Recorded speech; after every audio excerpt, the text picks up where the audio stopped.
Morning সবাইকে। আমরা দেখো মর্নিং ওয়ার্কে বেরিয়ে যাচ্ছি। আর কিন্তু ভীষণ ঠান্ডা পুরুলিয়াতে। আমাদের এদিকে কী অবস্থা, কলকাতাতে কেমন শীত পড়েছে সবাই কিন্তু একটু কমেন্ট করো। হ্যাঁ, আর দেখো চারিদিকটা পুরো একটু দেখাও, কুয়াশায় ঢেকে গেছে, ভীষণ ঠান্ডা ভীষণ। এটা হনুমান, দেখো সামনে হনুমানগুলো দেখো, রাস্তা আটকে দিয়েছে আমাদের। এখানটায় প্রচুর হনুমান থাকে।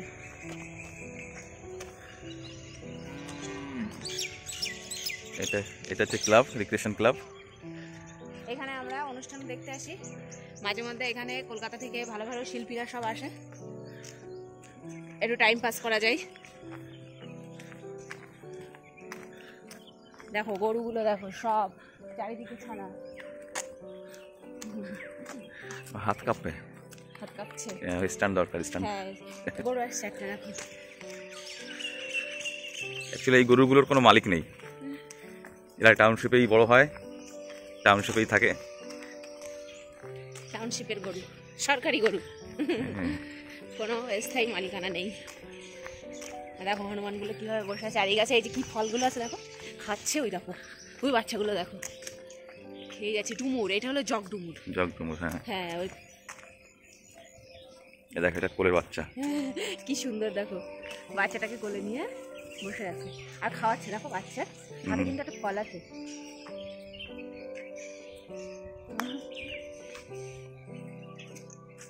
পুরো ভরা এই গাছটায়, প্রচুর হনুমান থাকে। এটা বন্ধুরা সিভিল অফিস। কোয়ার্টারে কোনো সমস্যা হলে এদের খবর দিতে হয়, এরা গিয়ে সেটা সলভ করে আসে।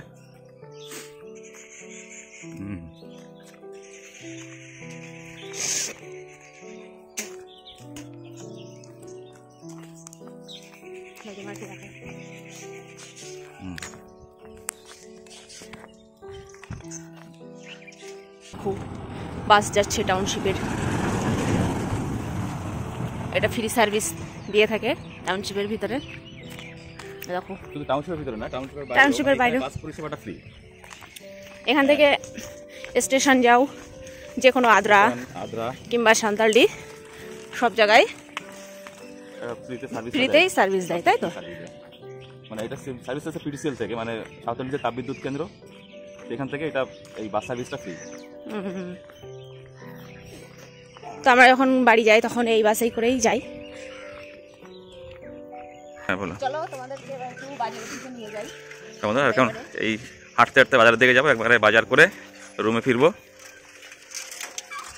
তারপরে আবার দেখা হচ্ছে তোমাদের বাজারে গিয়ে। চলো।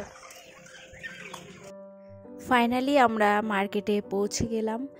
আর এইখানে দেখো পুরো এরিয়াটা জুড়েই মার্কেটটা। এইখানে এই যে টাউনশিপের পুরো মার্কেটটা এইখানটাই বসে। এখানে মাছ, সবজি, মাংস সব কিছুই পাওয়া যায়। তো চলো ভিতরে তোমাদেরকে দেখায় এখানে কি কি পাওয়া যায়। তো এইখানে প্রথমেই আমরা আদা রসুন আর আলুর দোকানে চলে আসলাম। এইখান থেকে আমরা সাধারণত আদা রসুনটা নিয়ে থাকি। তারপরে সবজির দিকে একটু গেলাম, কি কি সবজি উঠেছে আজকে বাজারে। আজকে যেহেতু রবিবার, তো এখানে রবিবারটাই বেশ ভালো ভালো সবজিগুলো আসে। অন্য দিন পাওয়া যায় কিন্তু রবিবারটা বেশি আসে। আর এইখানে দেখো পেঁয়াজগুলো বেশ সুন্দর, 50 টাকা কিলো বলছিল। তারপরে আমরা চলে গেলাম একটু শাকের দিকে, শাক নেওয়ার জন্য। তা এইখানে দেখো শাকটা আমরা নিয়ে নিলাম। তারপরে আমরা চলে গেলাম মাছ বাজারের দিকে। এই যে মাছের বাজারটা পুরো আলাদা সাইড, শাকের যে সাইডগুলো শাকসবজি সেটা আলাদা সাইড, আর মাছ মাংসর সাইডটা পুরো আলাদা। বেশ সুন্দর এখানকার বাজারের প্যাটার্নগুলো। আর এখানে দেখো কত বড় এই যে বান মাছগুলো বলছিল 200 টাকা করে কিলো। আর এখানে কাতলা ছিল, রুই ছিল। আর এই যে মাছটা, এই মাছটা আমি কখনো কলকাতার ওই সাইডে দেখিনি। মাছটার নাম হলো কাজলি মাছ। অনেকটা পাবদা মাছের ছোট ছোট বাচ্চা এরকম টাইপের লাগে, কিন্তু জানি না ওই মাছটা কি, ওরা বলে যে নদীর মাছ এখানকার মানুষ বলে। আর এইখানে দেখো কত বড় বড় ফলির মাছ ছিল। আর ফলুই মাছগুলো বলছিল 200 টাকা করে কিলো। মাছের দামটা অনেকটাই বেশি আমাদের কলকাতা থেকে, যেহেতু এখানে সেরকম পুকুর নেই, তার জন্য মাছটা বাইরে থেকেই আসে আর মাছের দামটা বেশি হয়। আর এদিকটায় দেখো মাংসের দোকানগুলো আছে।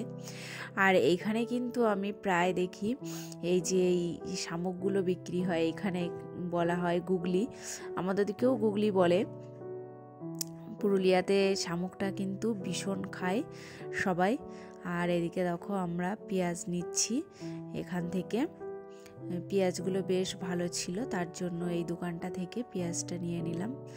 আর মাছ বাজার থেকে কিন্তু আমাদের মাছটা নেওয়া হয়ে গেছে, তো দেখানো হয়নি ওটার। আর দেখো এদিকে রসুন দেখছিলাম আমি। আর রবিবারটায় এই মার্কেটটায় প্রচুর পরিমাণে ফুল গাছ ওঠে। এখানে কোয়ার্টারে সবাই ফুল গাছ লাগায়, বেশ সুন্দর। এই শীতকালটাই ফুল গাছটা পাওয়া যায়। দেখো কত সুন্দর সুন্দর ফুল গাছ, সব রকমই ফুল গাছ এখানে পাওয়া যায়। এই যে বেগুনি কালার যে ফুলটা ছিল, নামটা ঠিক আমি জানি না, কাকু বলেছিলেন কিন্তু আমার মনে নেই একদমই নামটা, বেশ সুন্দর লাগছিল। আর এই যে এই ফুলগুলো অসংখ্য ফুল ফোটে, এটাও ভালো লাগছিল। তো আবার চলে আসলাম আমরা শাক সবজির এইখানে। তো আমি একটু ধনেপাতা দেখছিলাম, ধনেপাতা নেওয়ার জন্য। আর এই যে পালং শাকগুলো 10 টাকা আটি। পালং শাকের দামটা কিন্তু এখনও অনেক বেশি পুরুলিয়াতে। আমাদের কলকাতাতে কেমন দাম সবাই কিন্তু একটু কমেন্ট করো। আর এই যে শসাগুলো দেখছো, দেশি শসা তো একদমই পাওয়া যায় না এখানে, বেশিরভাগই হাইব্রিড শসাগুলো পাওয়া যায়, খেতে একদমই ভালো লাগে না। তো আজকে দেশি শসা দেখতে পেলাম, তার জন্য নিয়ে নিলাম। আর এই শসাটা 40 টাকা কিলো বলছিল। আর এইখানে দেখো এই ধনেপাতাগুলো বেশ ভালো লাগছিল দেখতে। আর তারপর আমাদের মার্কেট করা হয়ে গেল, আমরা এবারে চলে আসলাম মিষ্টির দোকানে। আর এইখান থেকে নিয়ে নিলাম বাঁকুড়ার স্পেশাল মিষ্টি। তো আজকের ব্লগটা কেমন লাগলো তোমরা কিন্তু অবশ্যই কমেন্ট করো, আর আমার চ্যানেলটা সাবস্ক্রাইব করো। আর কে কোথা থেকে দেখছো অবশ্যই কিন্তু কমেন্ট করো। আর আশা করি তোমরা সবাই অনেক ভালো থাকবে। আর আবার দেখা হবে নতুন ব্লগে। Bye bye.